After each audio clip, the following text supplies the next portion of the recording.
est-ce que le poids des normes, de la réglementation est toujours, alors je ne vais pas dire toujours aussi lourd, parce que la réponse, ça va être oui, mais est-ce que ce poids-là a tendance à se stabiliser, ou au contraire, on est dans le toujours plus, et parce que ça veut dire plus de contraintes, plus d'investissements, plus, et on sait très bien que les agriculteurs ne roulent pas sur l'or. Je trouve que c'est dommage qu'on soit toujours sous un système contraignant plutôt qu'un système encourageant. Ce serait, à mon avis, beaucoup plus vertueux d'aller vers de l'incitation, d'être dans l'incitatif.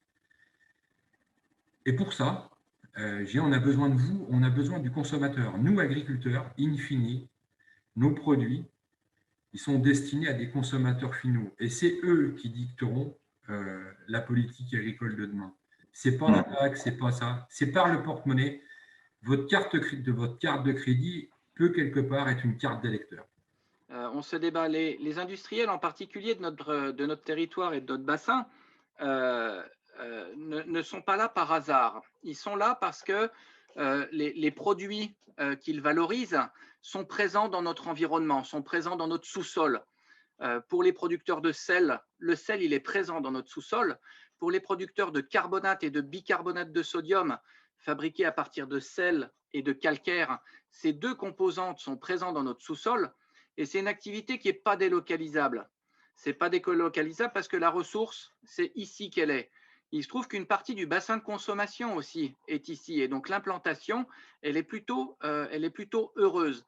Alors, oui, bien sûr, les produits finis vont faire des kilomètres, des dizaines, des centaines de kilomètres pour certains, mais ça assure quand même une grande partie de l'approvisionnement du territoire national et en particulier du Grand Est sur ces produits de base, du quotidien. Je dirais que ces 20 dernières années, pour la Compagnie des Salins du Midi, ce sont plus de 40 millions d'euros qui ont été investis pour mettre en œuvre des technologies qui soient moins émettrices de gaz à effet de serre, notamment, qui soient moins consommatrices d'eau et donc moins émettrices de rejets d'eau, moins émettrices de poussière également. Et nos voisins industriels, Solvay, Novacarb, Saline d'Inville, sur une communauté de communes voisines, sont dans cette même démarche.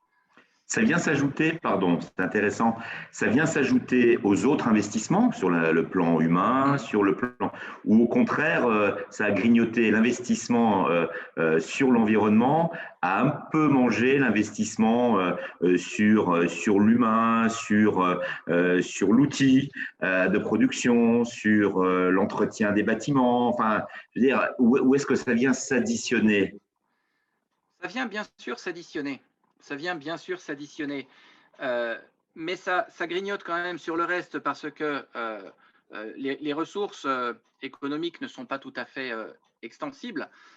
On est dans une problématique de maintien d'activité économique, de maintien d'activité industrielle et de maintien de la compétitivité des entreprises. Le jour où un concurrent est capable d'apporter aux portes de nos usines un produit de la même qualité, dans les quantités demandées par le consommateur et dans les délais demandés par les utilisateurs, pour un prix inférieur au nôtre, on est mort. Et puis, et souvent l'environnement, que ce soit chez nous, chez nos confrères et encore plus chez nos clients, c'est souvent la cinquième roue du carrosse. C'est vrai que dans notre profession, on a beaucoup d'acteurs qui voient l'environnement et la pression environnementale comme une contrainte.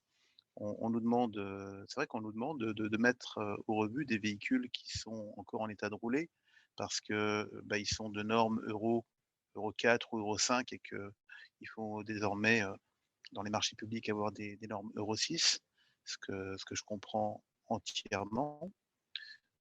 Mais parfois la norme est un peu drastique et difficilement adaptable. Alors dans la loi LOM qui est la loi d'orientation sur les mobilités qui date de 2019, donc c'est une loi qui date de décembre 2019 et qui prévoit quand même qu'il y aura plus de véhicules thermiques au gasoil vendus neufs à partir de 2040. Alors évidemment, en 2040, quand on en parle autour de nous, on a l'impression que c'est la fin du siècle prochain.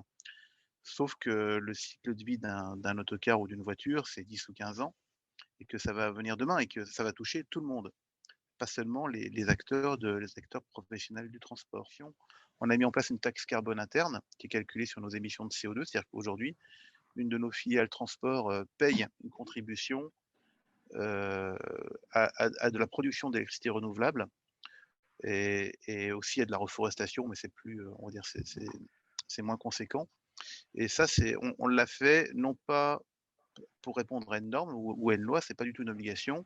On l'a pas fait non plus pour un phénomène d'image, même si évidemment on communique de temps en temps dessus, mais on l'a fait aussi pour sensibiliser à la fois nos collaborateurs et nos clients, euh, et, et surtout parce que ces dépenses, ce ne sont pas des dépenses, ce sont des investissements. Moi, je crois en l'écologie, je crois, comme le disaient les intervenants précédents, on peut investir de façon rentable dans l'environnement et dans l'écologie, et c'est cette voie qu'on doit choisir, pas celle Oui, de la contrainte ou celle de la sensibilisation.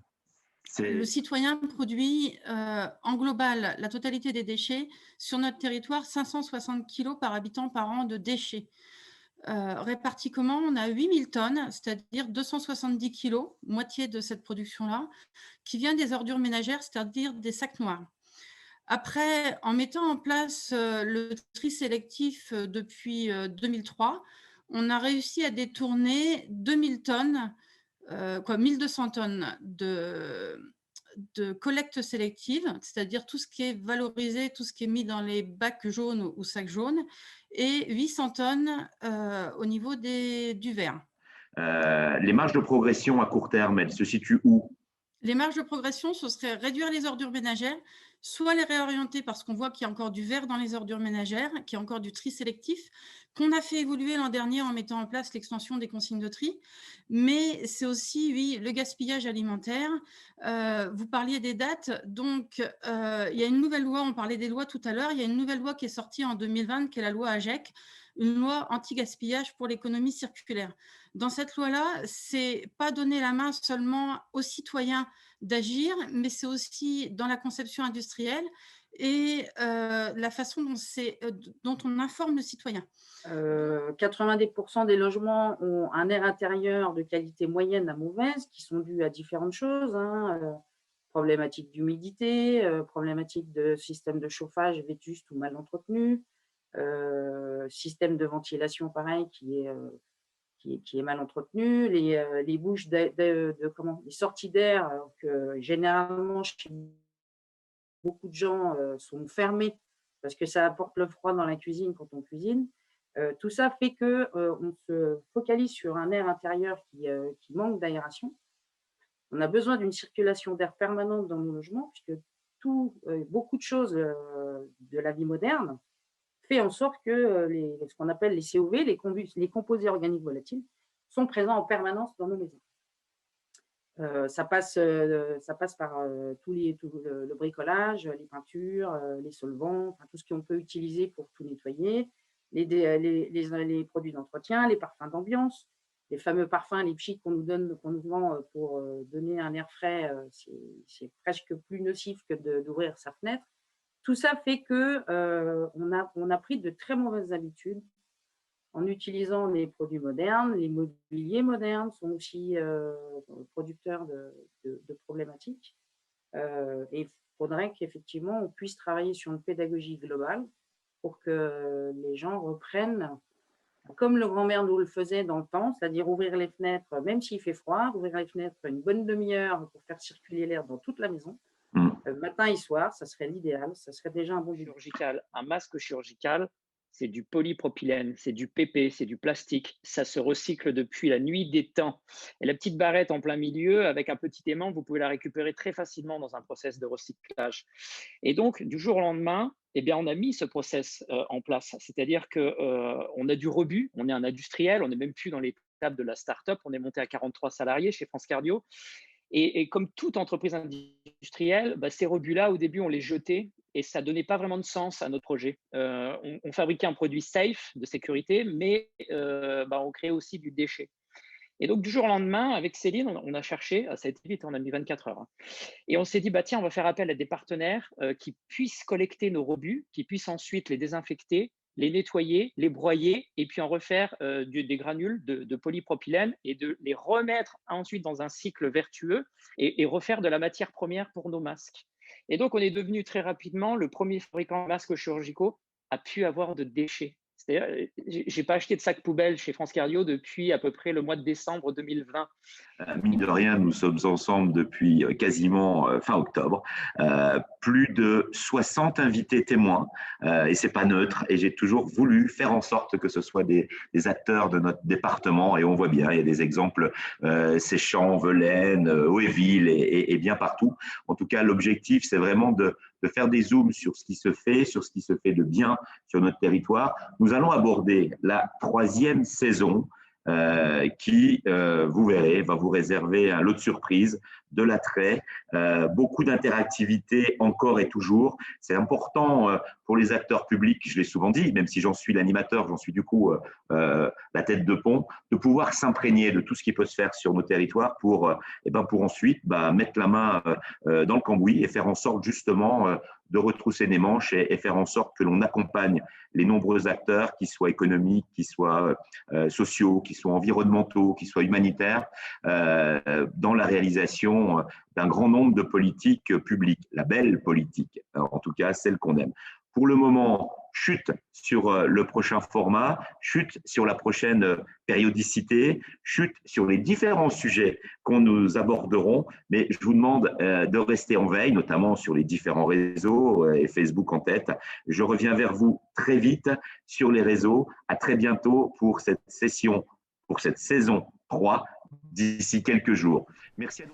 L'environnement, on l'a vu, certains en parlent, d'autres agissent. Et l'objectif de ce On passe à table numéro 11, c'était de faire un zoom sur toutes celles et tous ceux qui sont dans des activités souvent montrées du doigt. Agriculteurs, industriels, autocaristes, bref, des acteurs économiques générant de l'emploi, générant de l'activité, générant des richesses qui de plus en plus ont été montés du doigt, pointés du doigt par un certain nombre de castes ou de catégories. On se rend bien compte, bon nombre d'entre eux investissent lourdement, ou par obligation, ou par nécessité, ou par envie d'être créatif.